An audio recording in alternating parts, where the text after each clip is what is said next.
વિદ્યાર્થી મિત્રો, આજે આપણે સંસ્કૃતમાં કરોમી પાઠનો અભ્યાસ કરીશું. પ્રથમ સત્રમાં આપણે કરોતી પાઠ ભણ્યા હતા. યાદ છે ને તમને?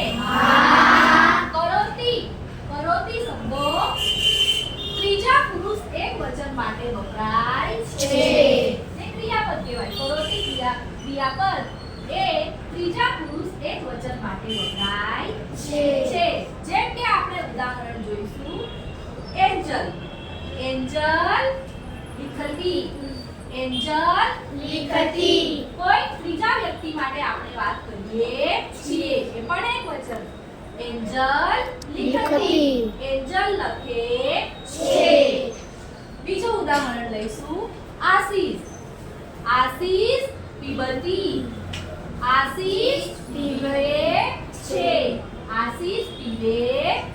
સરસ. જય સીતારામ.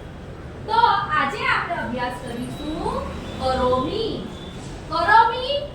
પ્રથમ પુરુષ એકવચન માટે વપરાય